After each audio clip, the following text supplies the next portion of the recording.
this time it's really the last webinar of our series of webinars on management of data and sciences, social sciences, and this was initiated by people in human and social sciences and also from the industry on the issues of data management. We started, they have a collection up to archiving, and today we've spoken about cybersecurity in the first hour, and now with the roundtable, we will talk about topics of ethics of management of data. We have 4 participants, and so how we will operate, I have a few questions that we've prepared with these participants. I will start with the first question, and we will do a roundtable.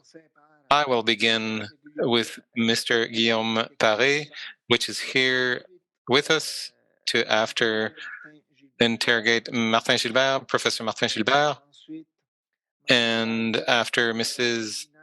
Lina, and at last, Mr. Éric Rancourt. I do not see his camera, but he is hearing us, and he will probably, if there you go, start. So each will introduce themselves. It'll be simpler that way. So I will begin with Mr. Guillaume, which is here. And before leaving him the microphone, we will ask the first question of this roundtable. So it's a pretty generic question. It will be asked for everyone, even if someone amongst the 4 people doesn't feel comfortable. You have to consider it's just an ice-breaking question. So I will read my question. If we limit ourselves to the media on ethics of data, we have tendency to think mostly about artificial intelligence robots. What do I mean with that? Is there an ethics of data applies only for algorithms of an artificial intelligence? Often we're talking about artificial intelligence and of ethics, but is it the only domain in which it applies? Mr. Guillaume, yes. So hello, Guillaume Paré.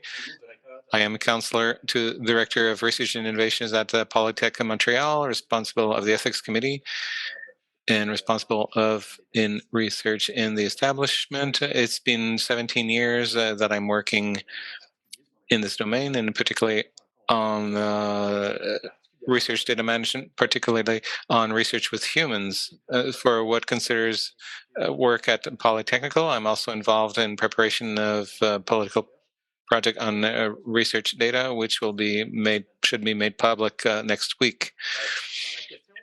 In the question that you're asking us, David, there's several elements. I see 3 elements. First, society's expectations in terms of data management. There's normative aspects proper to the support and the different fields of application of data.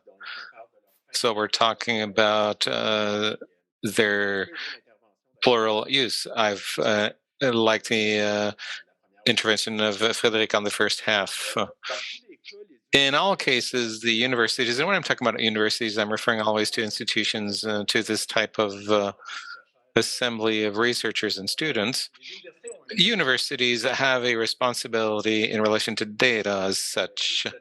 And that responsibility, as a matter of fact, is towards society, to citizens, but also to partners, research partners. So that is for societal expectations. For normative expectations, standardization is, we're at the crossroads. The ethical and legal aspects we're examining today of society's expectations and of research data. So these elements which are in tension and which raise new issues or hardly reconcilable. For field of applications, yes, there's artificial intelligence, of course, but for me, artificial intelligence is just a means in research. So in a consequence, the management of research data is not limited to that domain. And really, is spreading out to all other aspects of research. This being said, for regulatory support, I am not a proponent of the particularity of each domain and of each discipline. I think that the great general principles are fundamental elements that we can orient in a general practical way, regardless of domains, regardless of, so that would be my answer to these questions. Can you repress the button? It'll come back here. Yes, perfect. Thank you. So I will change my order as expressed at the beginning. My second intervention will be from Mr. Éric Rancourt, and after Martin Gibert, and after Lina Harper. Thank you. Hello, David. Hello, everyone. My name is Éric Rancourt. I am Director, General Manager of Modern Statistical Methods and of Data at Statistics Canada. I'm also main leader for ethics of data and scientific integrity. So before beginning, thank you much. Thanks for the invitation, and thanks to all the people who have made this possible. It is true that we are often hearing of data ethics by the door of entry, which is artificial intelligence, but data there exists for a long time now. If we take Statistics Canada, for example, it's our 104th anniversary this year, and we have had ethical issues of all times along the way. But if we look at a bit more of the data as such, ethics, there's data ethics, there's algorithms, and there's people's behaviors. You really have to consider ethics in the sum of these dimensions. And all along the life cycle of data, artificial intelligence is very much at the time of processing, at the time where we increase the value of data. But if we think of the whole cycle, as we're doing in Statistics Canada, we organize in 4 great work sites the cycle of life by obtaining data, by protecting it, by preparing them, and by sharing them. And often the preparation is where models are used, but as where we have acquisition, when there's data, there's ethical issues on what are we entitled having access to in legal terms, but social licensing, protection, as we've seen in there's many issues on security and protection, preparation, obviously, the issues of algorithms, and the sharing, protection of private life, confidentiality, ensure to not harm any people, equity, all of that. But it's a lot broader than simply artificial intelligence, this whole issue of data ethics. Thank you. Mr. Gibert? Yes, hello. Thanks for the invite. So I am a researcher in artificial intelligence ethics at the University of Montreal, and with a training in philosophy. My full title is researcher in ethics of mass data and artificial intelligence. So I'm more the representative, I'm more the person which insists on the bond between artificial intelligence and data. And I'll come back on this, but obviously my colleagues are right to say that it's a lot broader than this, and that we haven't waited for AI to ask ourselves questions relative to data, relative to information, because data is information. For a long time, I've thought about issues of ethics of libraries, which can resemble, in many respects, to data ethics. But to introduce in what the bond between artificial intelligence and data is irrelevant, is that artificial intelligence, which is done recently since 2012 with machine learning, we are learning very much from data. And an issue which sets itself is that algorithms that we want them to function with data from reality do not necessarily reproduce that reality, in particular because we are in a reality where there's things are unjust. This can be revealed in the data and the description we have of reality.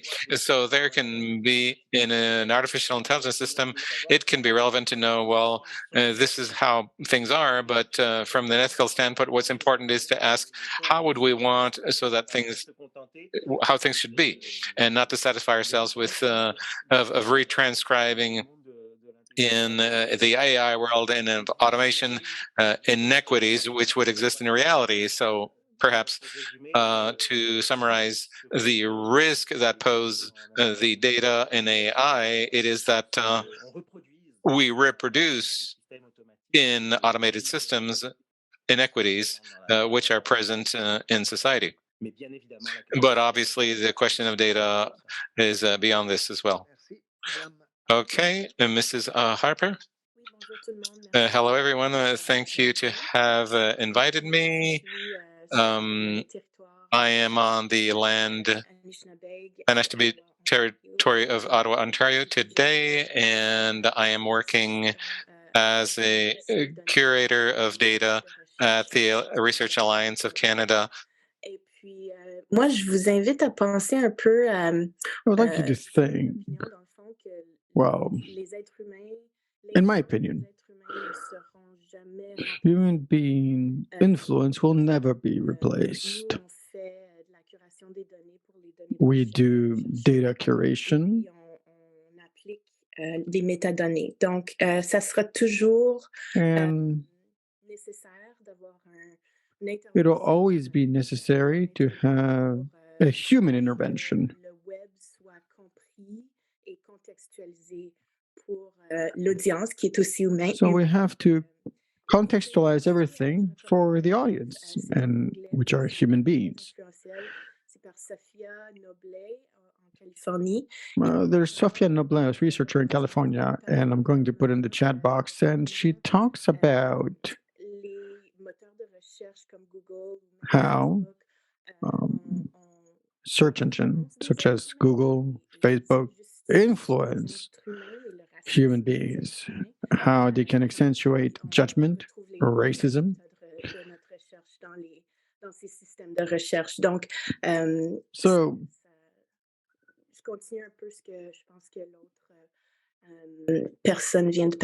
I think I'm continuing a little bit on the same point as Martin had. So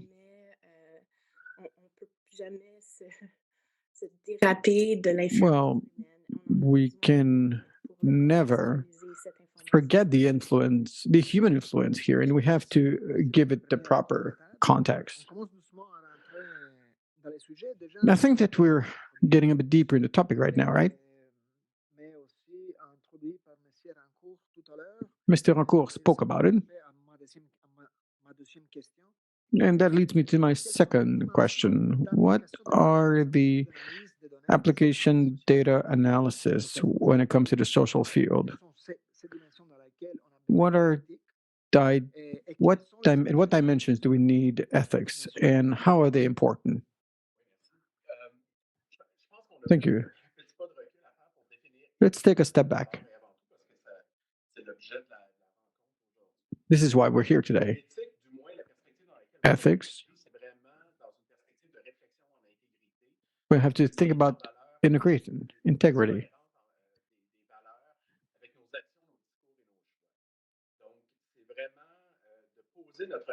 So we have to see the choices that we're making. What are the elements that are essential here?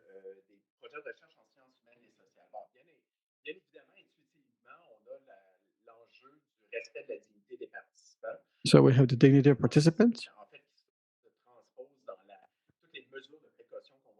and these touches all the precautions are in place.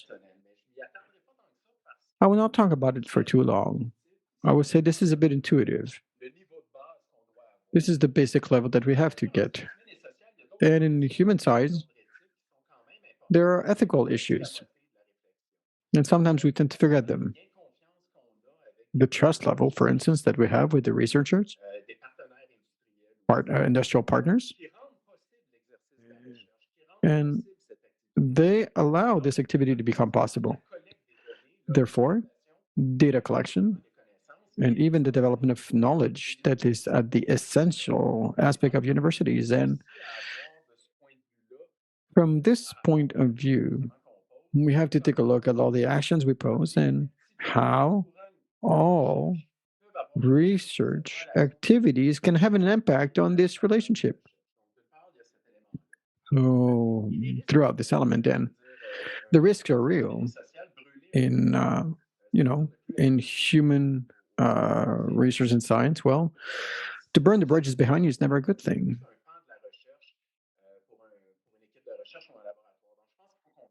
So we have to keep this element. At the same time, you have to think about all the usage. I think that this is a legitimate question.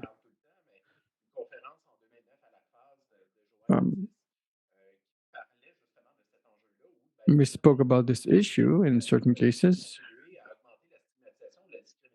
By releasing data can accentuate stigmatization. So we have to see how can we write this in the work of a researcher. How destroy the relationship that exists, especially when they're not quite there. All right, that's what I wanted to say. Mr. Gibert? Alors moi, j'ai pas d'expérience personnelle en philo. On n'utilise pas trop de. In philosophy, we des articles. only read articles. In philosophy, well, I know that there's issues about ethics, data. Mr. Rancourt will know a bit more. We talk about the principle of finality. And the data must be used to, we should take the data to use it for something rather than just collecting them. You have to know in advance what you will do with them. We talked about the principle of proportionality. We have to make sure that we don't touch issues of private life. There's also issues of conservation, data conservation, the length of them, the idea of a right, obligation. Maybe for general researchers it's very different, but European legislation has started this idea that our personal data could be referenced by Google. And there's also issues of confidentiality, respect. So this is basically what is going on when we think about data, research, social science, and everything. And maybe my comment was a bit general, so I cannot enter. I cannot talk more in details about this. Mr. Rancourt, thank you. I'm going to continue on what Guillaume Martin said when it comes to respect. Well, it's who, how, and where. And sometimes ethics can be seen as a way to justify something that we were going to do anyway, or it could be seen as other people as a barrier that would forbid us to do what we wanted to do.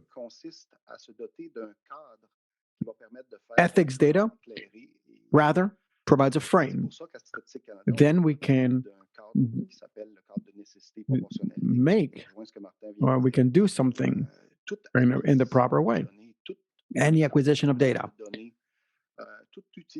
all usage of automatic model, may that be automatic learning. As soon as something is automatic, well, we analyze it through a certain frame, and these frames ask a question, and then we're wondering if we need to gather all those data, and will the effort that we do in order to do an intrusion and by collecting information, depending if everything is volunteer or not, well, what are the alternatives?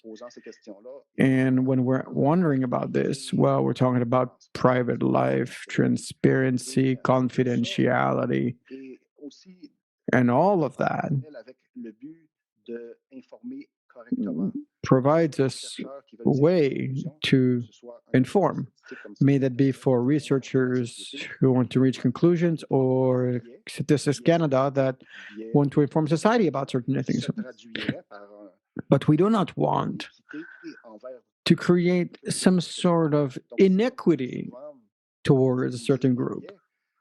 So when we talk about minimizing biases, well, there are some choices to make. For instance, data protection, and this is when the ethics frame come and help us ask the right question. At least it guides us. Madame Harper? Oui, donc pour enchaîner un peu avec un peu ce que tout le monde a dit, c'est sûr que c'est To continue, important it is very important penser à une stratégie to globale think about a global strategy d'utilisation et de réutilisation of usage, dans un reusage. académique. Mais je dirais aussi, de mon opinion, de mon point In de my vue, opinion, c'est sûr que c'est les éthiques des données de recherche, c'est un milieu gris pour moi. well, this is a gray zone for me. Souvent du noir et blanc. For me, there's a lot of black and white, Blanc et either white, either juste black, milieu, je pense. but there's also Vraiment a réfléchir balance le act. contexte et We puis, have to think about context. type de données, avec qui, pourquoi. Why are we using this data? Et puis, j'aimerais For juste whom? apporter And I would like to un point de vue aussi, bring my point of qui, view when it comes enjeu to important de notre temps présentement the pour great aussi issues of our avoir time, avec, when it comes to my work, canadien, when it comes to the Federal Canadian Deposit, the FDR. There's also Borealis, and when we're talking about megadata, un grand dommage environnementaux, we're also talking about great environmental damage stockage des données, when it comes to data storage, for instance. pourrait causer des Well, dommages dans notre environnement. of course, it can create environmental damage. And we have to do some more research in this field. So when I'm thinking here about the usage of carbon, heat, hard drives, systems have to be cooled.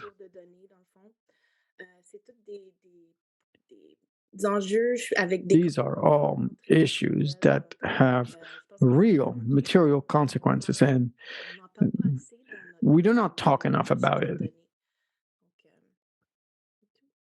All right, that's what I wanted to say. We understand that there are ethical values that we have to follow. Preparation, archives, as you said, the analysis.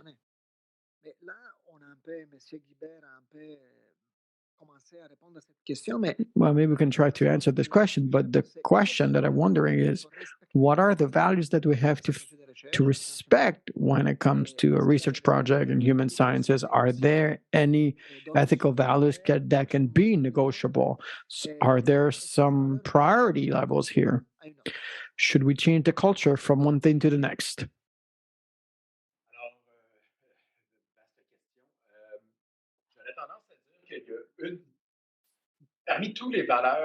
And all the values that could be mentioned, the value that cannot be negotiated is the people's dignity.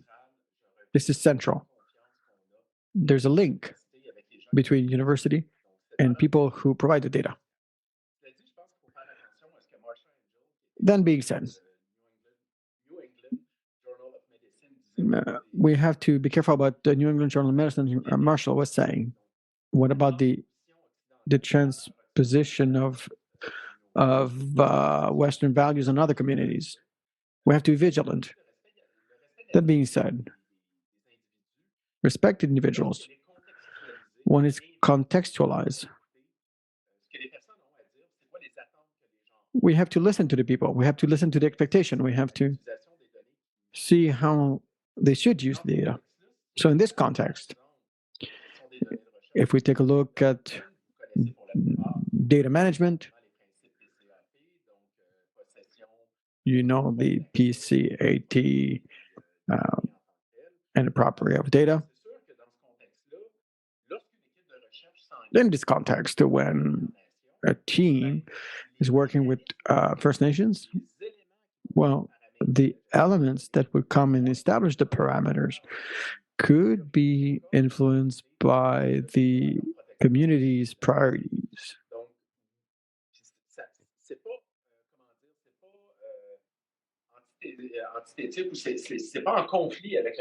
There's no conflict,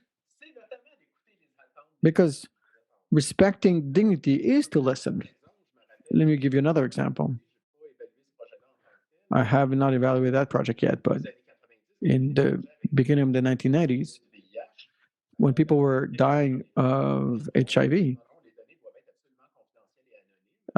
back then we would say that the data has to be confidential. And some other people said, no, I want my data to be spread because I want to have some meaning out of this. So sometimes confidentiality is not the way to go. That is why this value is central regarding by respecting every stakeholder. John F. Kennedy, in one of his books, mentions we can resolve a clash of interest and ideals. So values guide us. We have individual interests. What's important is to navigate around this, and we need to have dialogue with people, between those people who found the data, the third, requiring access. Thank you very much. People dignity is essential, and Mr. Gibert, well, when you worked on AI, maybe you have something to add. Yeah, the question of values. Well, I'm a philosopher specialized in ethics, and that is something that is quite important. I don't want to say that values necessarily differ or are relative.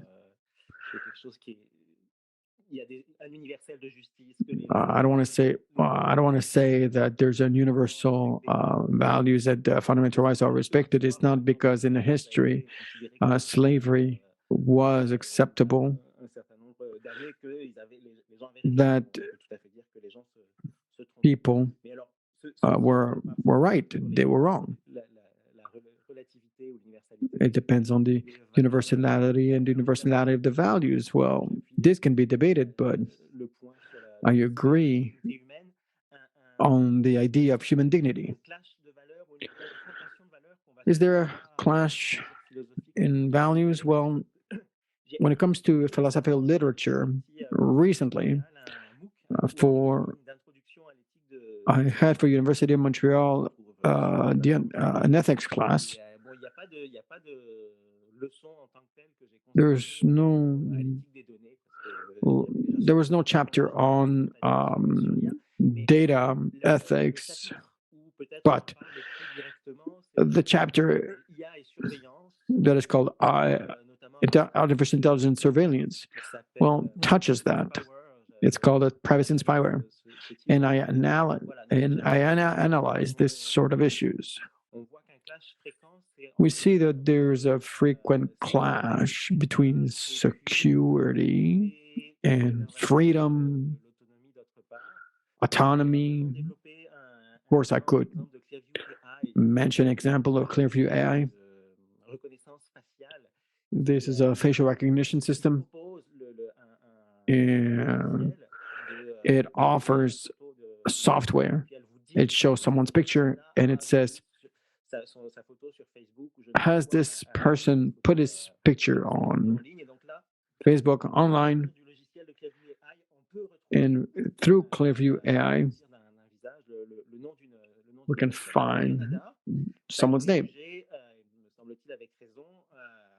Comme quelque chose qui enfreint la. In Canada, this is seen as something that infringes fundamental rights.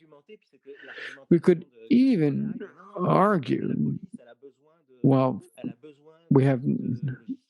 we've heard that the police officers could use the software, or even criminals. So do we preserve people's freedom, people's autonomy?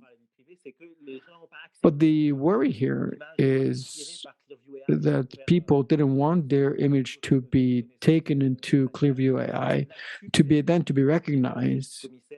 And this is what the and even the RCMP, who could even use it in an interesting way. Well, it still remains illegal. So the RCMP, well, they thought that this could raise security, but there are some limits. And I think that facial recognition is something that could be quite dangerous for the public.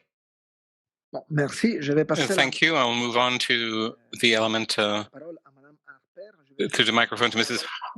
Harper. If there are questions, put them on the chat. Write them on the chat, and I will ask the question directly. Or if people who are in presence here, you can raise your hand from now on at all times. We will make the presentation a bit more dynamic. So, Mrs. Harper. Thank you. So for me, there are non-negotiable values, and who were mentioned already, to really put the human at the core of our values and research and research ethics, but also the more vulnerable beings. Research on animals, for example, must be guided by a framework on these types of research. And vulnerable populations in Canada, First Nations, the Inuit, the Métis, they are principles in my domain that we call PCAP, OCAP, of First Nations, and it is the Canadian version for how do we state the rights of First Nations, how we collect the data collection process, how the possession of the data, the way that this information can be used, and also an international equivalent, the CARE principles for governance of Indigenous data. They are two frameworks that I strongly recommend. So just for example, there has in our past in residential schools in Canada in 1940s and the 1950s, research on health of young Indigenous in the residential schools. And that is one example, but there are many others in Canada and in the US as well and elsewhere. So for me, it is to centralize the human and to be guided by frameworks. In English, we say toujours inclure so nothing about us without us. So always to include this population, concerned populations in this process of research. It's always an added value. Super. Thank you, Mr. Rancourt. Thank you. I'm thinking as well that respect is important. Now, data ethics is multi-dimensional. There are many values which come into play, and I strongly believe that you must think of values in terms of and instead of or. That one or this one, no. More, we're thinking about this one and this one, and how to find an equilibrium which does in such a way that we are in a situation which is acceptable. For example, Statistics Canada has a mandate to inform. In theory, it could push to collect all of the information on everything and about everyone. That is the extreme theoretical extreme. And on the other hand, we have the Commissioner to the Protection of Private Life, whose role is the Privacy Commissioner, whose role is to protect privacy. And the theoretical extreme would be that no data is ever diffused about anyone. So we must work together. It's not one or the other. It is both together. And however, both organizations operate, one which provides the information for respecting independence of people to make informed decisions, and the other one which operates with the goal to protect against intrusions, unjustified intrusions. And inside of this, we find by trying to well inform with the quality data, with context where we aim necessity instead of usefulness. And a lot of things are useful, but are they really necessary? And how do we reconcile both? That's why having a framework allows us to reconcile the different values. I'm not saying that it's always easy and that the solution is entirely apparent, but I think that by thinking in terms of and instead of or, it facilitates things. Essentially, being a human phenomena, data collection and archiving is complex. It depends. We must put it in context. The question that I'm asking also is often when we talk about, when we think about ethics and data, we think about sensitive data, but does ethics apply only when there's sensitive data relative to the human? Is ethics a human phenomena when we're talking about data, or in formal sciences, in hard sciences, do we have ethics problems as well? It's a good question. I was mentioning to think about data with humans. When we look at research activities in general in universities, I had the opportunity to work with different faculties at University of Montreal and here for health. There's all sorts of research projects which raise issues proper to their domains. In engineering, we have data which can be targeted on regulations on hazardous materials, like recreating ballistics or weapons, or I'm thinking about research on double-use technologies. There's the civilian use, but also military use. So these are data which require a very specific protection, which don't necessarily concern individuals as such, but which are sensitive from a standpoint, a societal standpoint in a general manner. On one part, there's these elements. And if I look at a research project which would be interested, for example, to the structural vulnerabilities of a nuclear reactor, well, it raises national security issues. At that time, we can reasonably say that this is sensitive, but it does not necessarily concern us in the immediate term if there's no safety issue. It's not specific to social science. Any domain has issues which are specific to them and to which we believe being as less naive as possible and to avoid falling in some kind of an optimism without reserve and saying, well, it's never going to happen because you need people to do stats at some point in time. You need people which, no, I was talking more about, you need individuals who are writing the statistics, which are the one person out of 100,000. So that's not exclusive to social sciences only. Just a quick example. I saw published an article in Nature where we were reflecting on the granularity of data in relation with protected species geography, because if we diffuse that information, we indicate exactly where are protected species, which can be subject to poaching. So this was coming back to what Mrs. Harper was mentioning. We are not at all on the human side. We're not at all on the we're on the side of protected species, and we're with the COP15 happening this week. We need to ask the question. Thank you. I will move on to to Mr. Rancourt. Thank you. In many cases, even if it's not at the beginning studies or research on humans, very often there's going to be an indirect relationship which will bring it related to humans, either by cost or by the choices which are made. For example, when we've introduced an ethical framework at Statistics Canada, the social program managers saw immediately the link with what they're doing, but economic program managers said, oh, it's for them. We will not have to go through all of this. But now there's equity issues because if we're talking about businesses, where do we do collections, where we publish, can lead to, could even be harmful to some industrial sectors.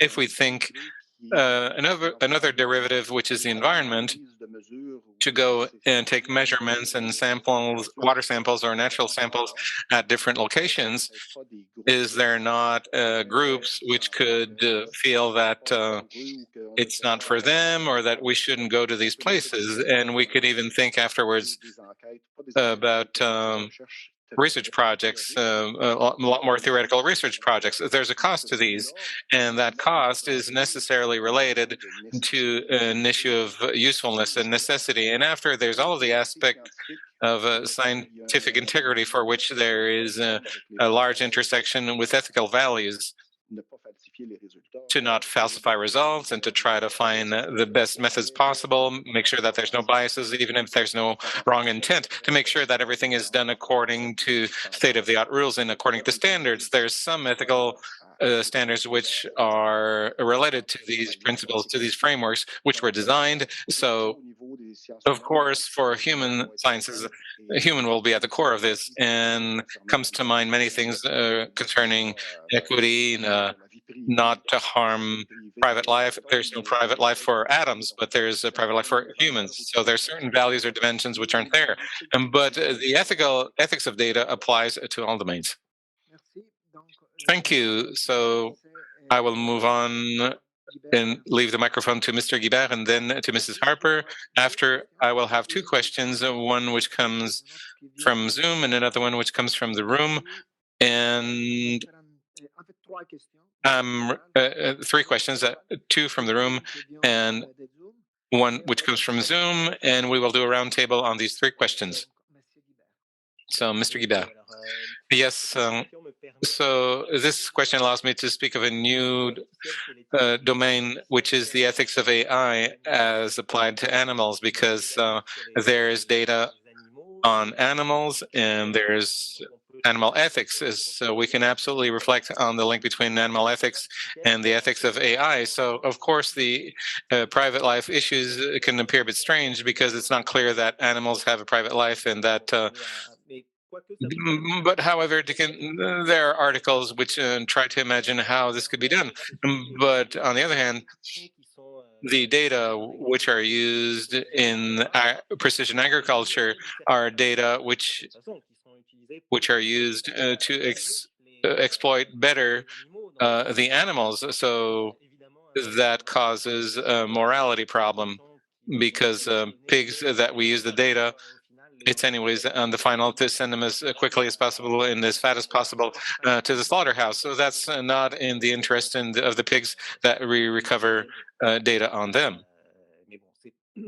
But unfortunately, it's not only in that domain that the animals are a bit of the that we do not take into account. There's many other domains.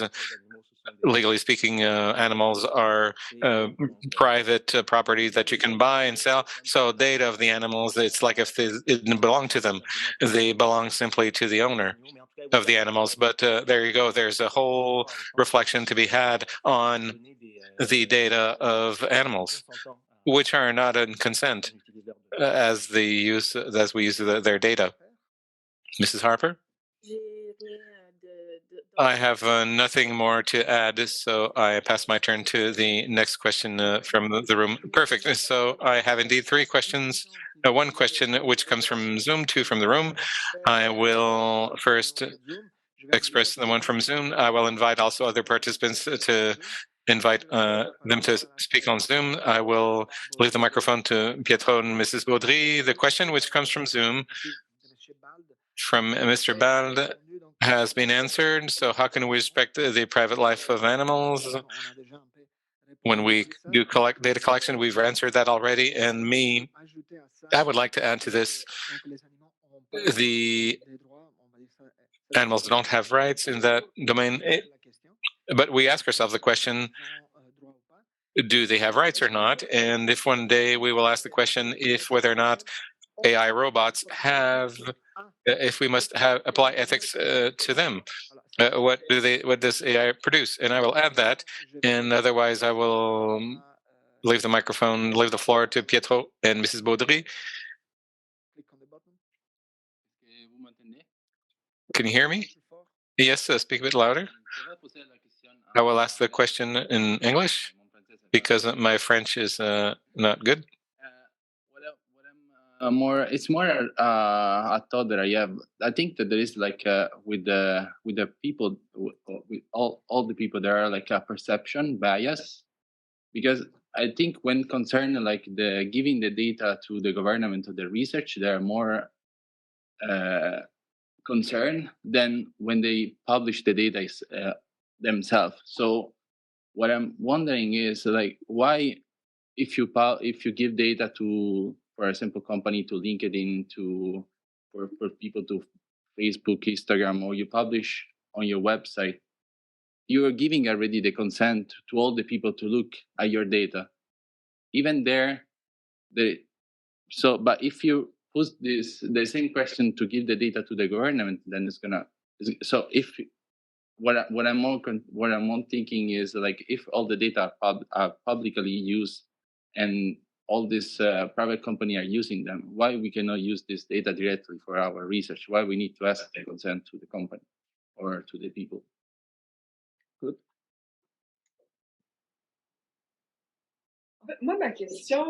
My question is on the reuse of data, and I will talk about the principles of finality that you have mentioned. Often when we collect data, there's a finality, but perhaps a few years later, as research moves forward, we discover new ways and new research questions which would be interesting on this data.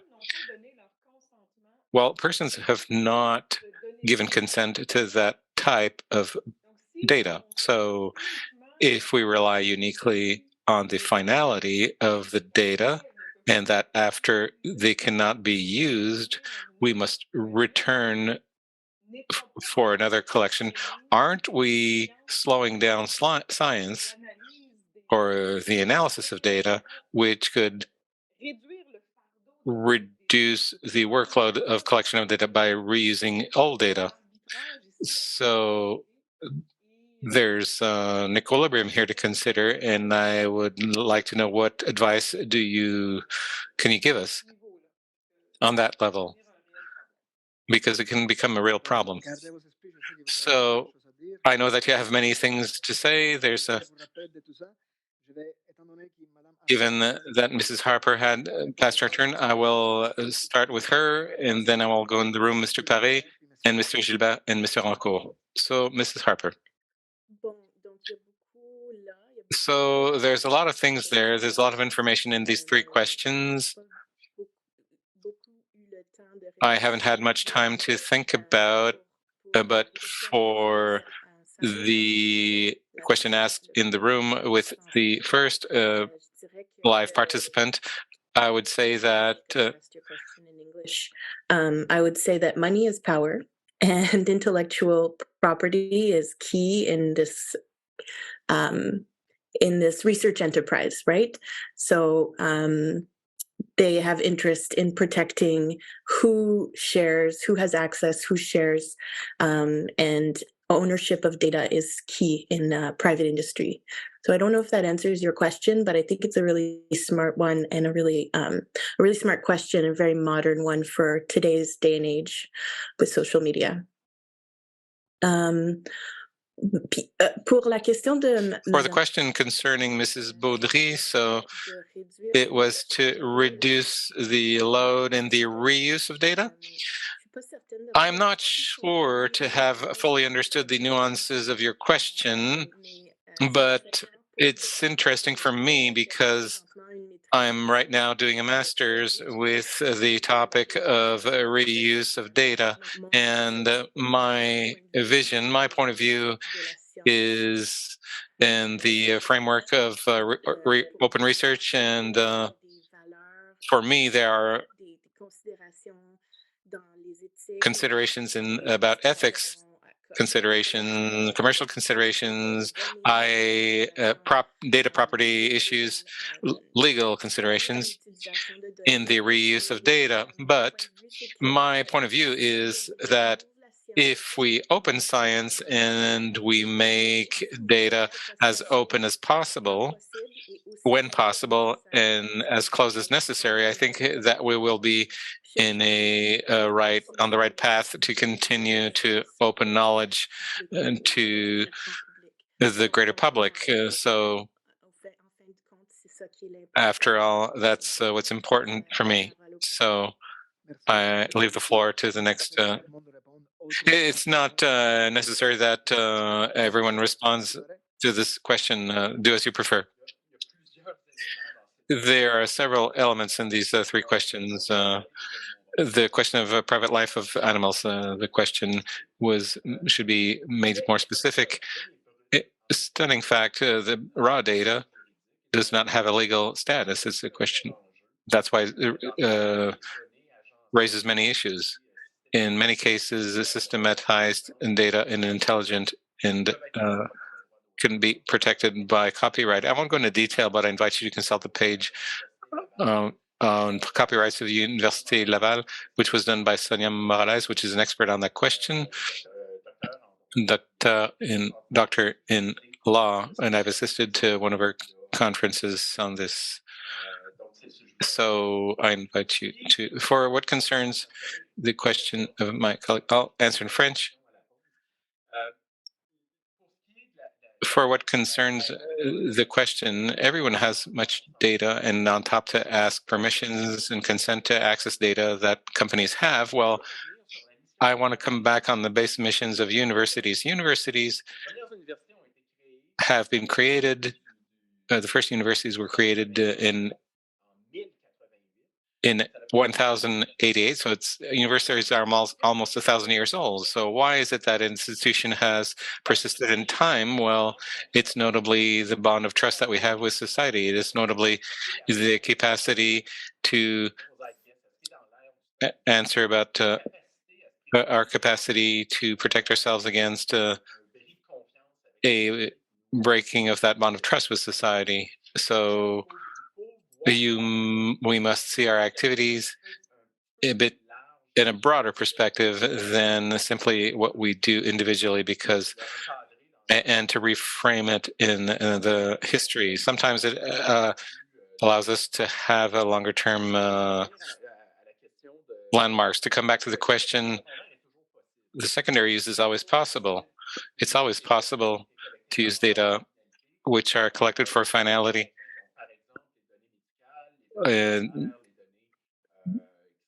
Data which medical data which is, it's always possible to use it. It is a, so this is the judicial frame, and this means that we have to ask people once again. So when it comes to the maximization and the benefits and the reduction, we can reuse data.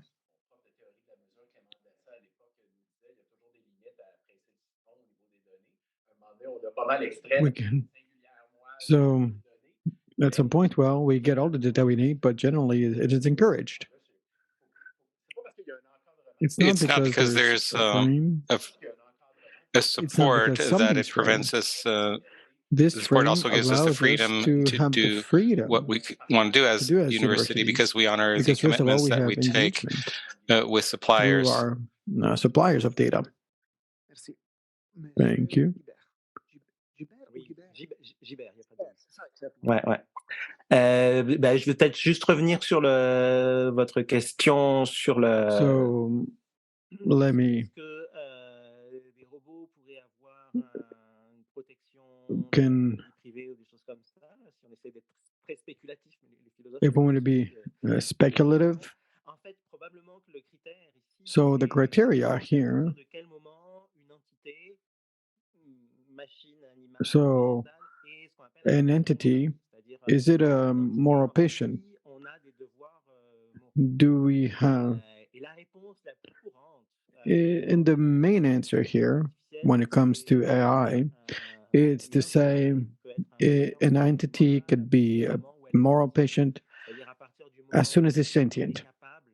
From the moment it can have pleasure, pain, emotions, aware. It's a bit like consciousness.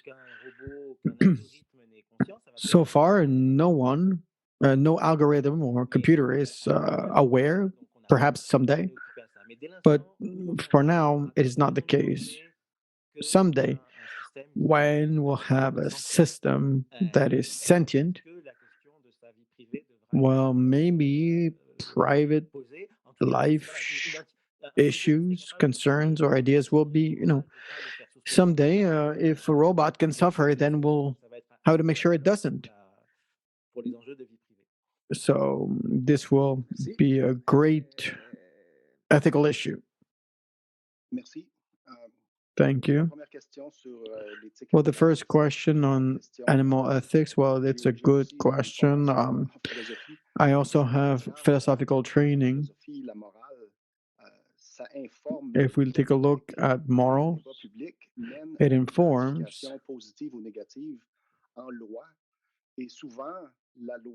So, and the law has a reach, and it goes beyond ethics. When we take a look at the ethical frames, can they be ahead of what is admitted by the law? So what's private life for an animal? Well, it's not defined or not well defined, but it doesn't mean that we have to go beyond the law. And that's what we do at Statistics Canada. Statistical laws in Canada allows us to have access to all kinds of public and private data. And it's not because we can do it that we will do it. And of course, we are aware of that in our usage. And when we think about the question of reusage, and reusage, well, is a new form of data collection. And if we collect data for one thing and a new objective comes later on, then we have to re-evaluate from an ethical standpoint, and this can lead to a usage of older data. And the idea here of information and one idea that has a greater reach in a private than a public business, well, it is a societal issue, difficult to answer. There's citizens do provide more information to private entities. When, for instance, they buy a car, they fill forms, they put their initials, they don't read, it sends data here and there because they want the car. But when we're giving data to a university or StackScan, what is the immediate return? Well, there's a return of societal well-being in order to study all sorts of things. So it is a social issue. There's a perception of the usage of this data, and ideally, people should have the right to the data, and many people consider that data is not secured in the government because governments can change the law, and private companies have to follow the law because the governments can change its laws and private businesses have to follow the law. So the context creates this difficulty. So now we're going to open dialogue here. Madame Martel has been raising her hand, but Madame Martel, please. I just wanted to add something. So I just wanted to add for the person that asked the question about sharing data, private data, etc. Donc, je voulais parler aussi un peu de l'utilisation équitable et puis la loi sur I want to talk about adequate usage, copyrights that are very favorable to fair dealings.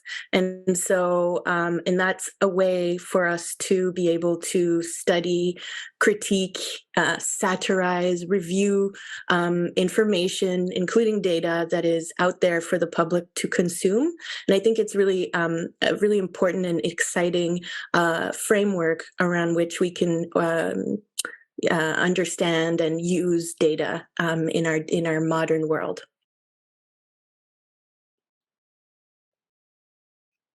Je vais profiter de l'occasion d'avoir.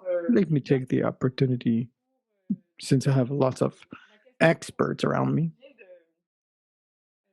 La dernière intervention de M. Rancourt à Statistical qui disait que le but de la collecte de données au public, il n'y avait pas de retour vers la personne. There was no return. De qui on collecte la donnée. Who were we taking data from? You know, the example earlier, someone went in their car and then they're willing to sign anything.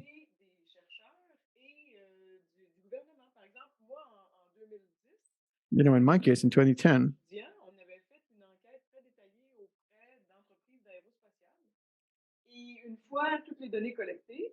and once the data has been collected, we send a report. And this was the answer of the business to all the respondents. And then, for all of the answers, here's what it is. And one of the things that we have done when we participated with Statistics Canada last May, yes, there were some solutions provided by the team. So I talked about a concept, precision bigs, business innovation.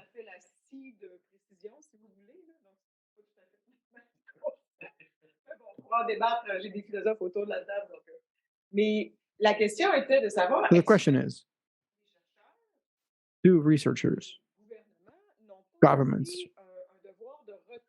don't they have to talk to the business, not only when it comes to data gathering, but also a precise return? This is where you are.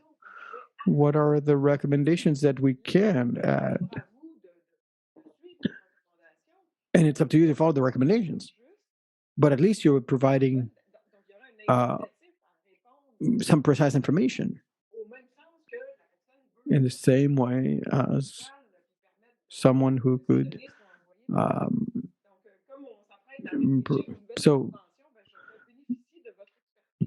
So I will use your expertise, the expertise that is here on the table. Mr. Rancourt. It is a good point. I agree. When I answered, I was thinking about individual, not businesses. 1 million individuals that provide information, get what they bought. When it comes to Statistics Canada, when doing the sum of our surveys, when we collect data from 300,000 people. What is a bit more difficult to do it individually, but we can still do it as a group. We have other publications. Our numbers help other ministries. We try to change the way we interact with respondents rather than only communication. We present engagement. We want to have a bit of more concrete return. It is difficult to do. We are in individualistic society. And of course, we will not be able to answer all the needs of the individuals. And this explains, doesn't mean that we can't do anything, but it explains, in a way, why many people consider that it's okay to provide information to private businesses than a public. So we have a role to play. We have to do something about it, and we're working in that direction. This is where we are now. Mr. Paré?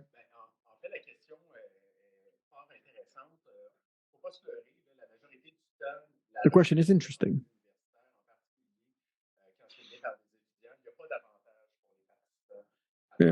Specifically, when we're talking about researchers or students, people don't see an advantage here.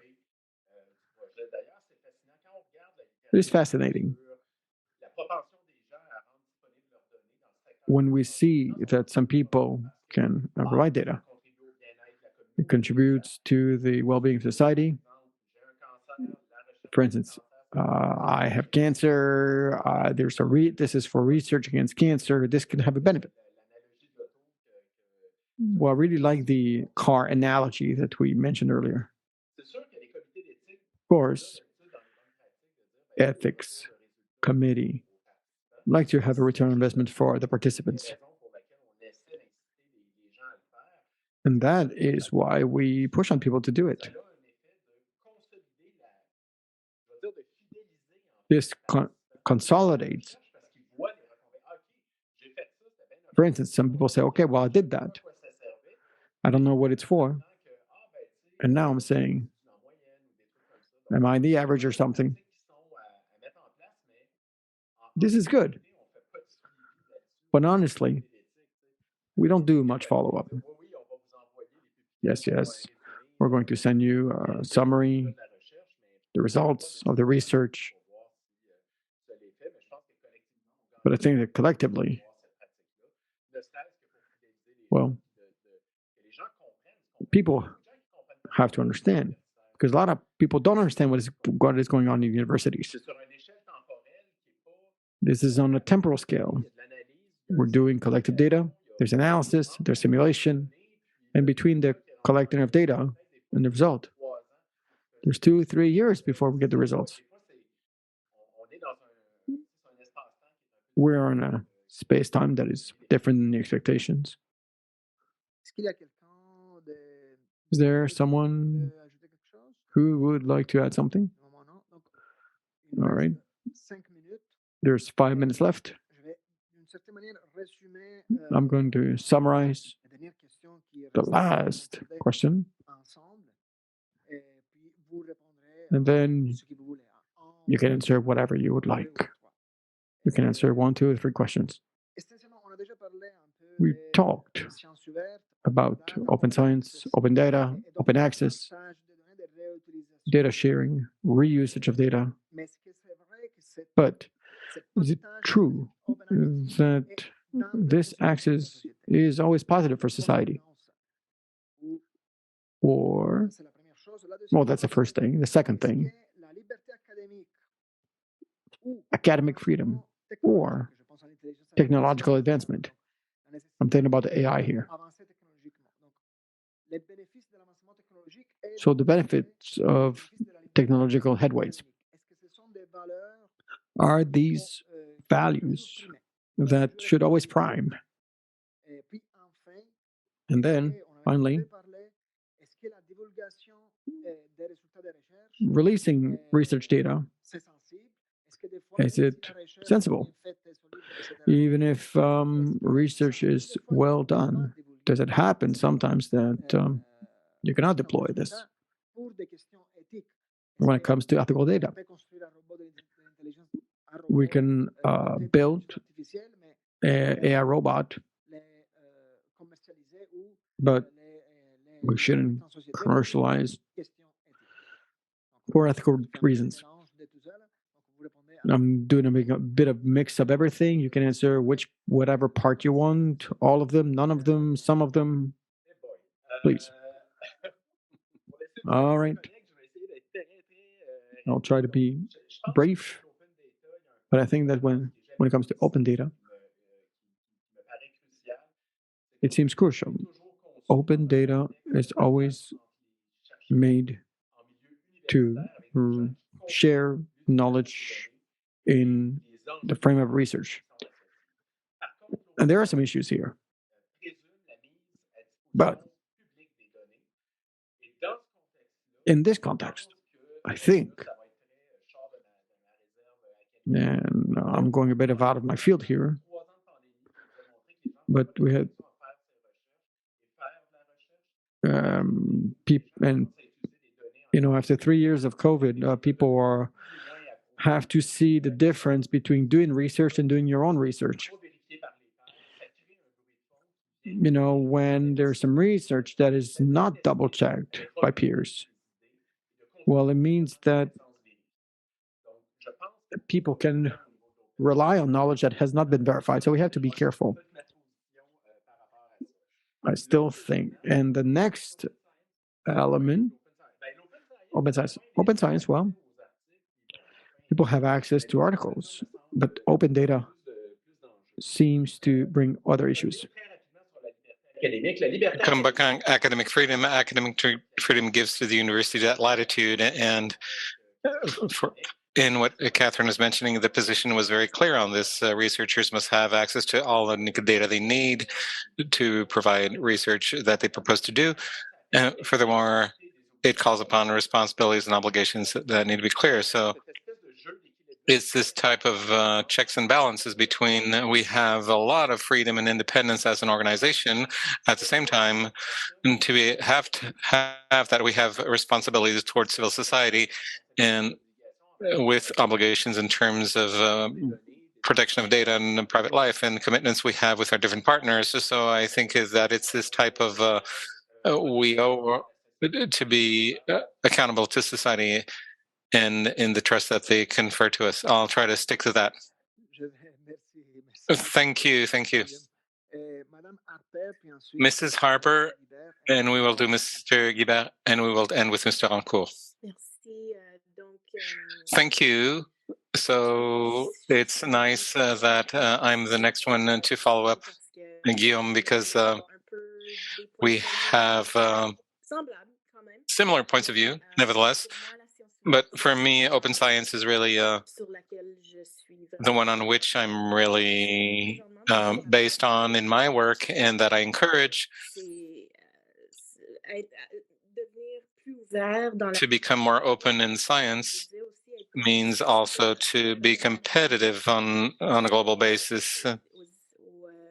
In Europe, they have that aspect a lot, that aspect developed in research. And when I say open science, I also include in this the open education resources, open data, but when I said at the beginning, as open as necessary and as close as necessary as well, and I'm also hearing open access. So that means that the embargoes that people have on publications of academic results of researchers should be open to the greater public. And that's where it's interesting, because we know that with the larger social problems such as COVID-19, this has given us the advantage to have a more perfected process in science, and it's the equity of knowledge as well. So for me, it should be open to everyone, to be able to be informed on the scientific advances. But when we're talking about open data, I'm not necessarily in agreement or not in agreement. It's really not black or white, as I said at the beginning. It's gray because for sure there's limits to everything, and I'm hearing open data for researchers, for other researchers. The problem with open data right now is that there is no follow-up. We do not know how to find how someone has reused our data, for example, and it would be interesting to formalize a technical process to find them, to find the research results that have been published on the basis of all data already collected by someone else and reused. So all of this is interesting. Well, I'll leave it at, with that. So thanks to have welcomed me. Thank you very much, Mr. Gibert. Yes, on the issues of open data, I don't have thought much. As a researcher, what I can tell you is I see all the absurdity there is to pay for articles made by academics, which are paid by the public, and just to increase revenues of magazines. So there's a lot of progress that we can do, but that's clear for me that that would be a step forward. If I resume all of the discussion, today's discussion, it's valid for data, but it's valid for other issues related to technology. The base idea is that these new technologies brings us new powers. There's some things that we can do now that we could not do before, whether it be with data, whether it be with AI systems, etc. And who says new powers? It says new responsibilities. And that's a bit of the what's behind all we've been talking about. And maybe to end on something practical, and which responds to the question about if isn't there any technologies that we should simply say stop. After all, nobody we can remain masters of our destiny in saying this is a technology we don't want. And probably that facial recognition that I was invoking is a pretty good example of this. It's a technology which seems to have more drawbacks than positive aspects. So as we have forbidden a certain number of technologies in the past, maybe it would be worthwhile to do that with facial recognition as well. Thank you, Mr. Rancourt. Thank you. Since we're getting close to the end, I cannot answer to all the three questions, but I'll do a general comment, which is the following. This society evolves constantly, and as the public organization, Statistics Canada, as a academic or public organizations, the universities wanted to remain relevant, and we want to do research and produce information on society as it is in its evolution. And so to do this, it is necessary to have access to the greatest number as possible of data to be able to do this work. Now, do we want to do everything? Well, there's an underlying principle that we haven't explicitly mentioned. It is a value, as a matter of fact. It's a precaution. And precaution, it declines in different ways. In ethics, in scientific integrity, in data management, and even in common sense, it is a value which connects to individuals. So if we're talking about necessity and the importance of doing something to be relevant, and we're talking about precaution, this parent includes a lot and can help to explain adequately to Canadians why we want to have that much access to data while having the faculty of using precaution. Thank you very much. Well, thank you. Thank you to everyone.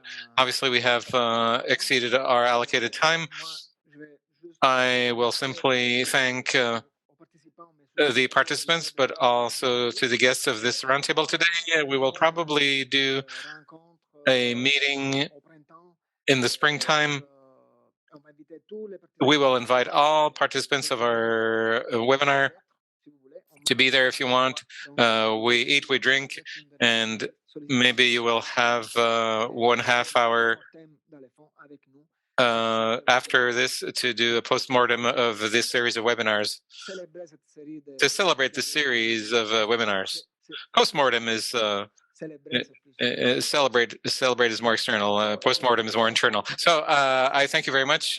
Have a good end of day, and see you later.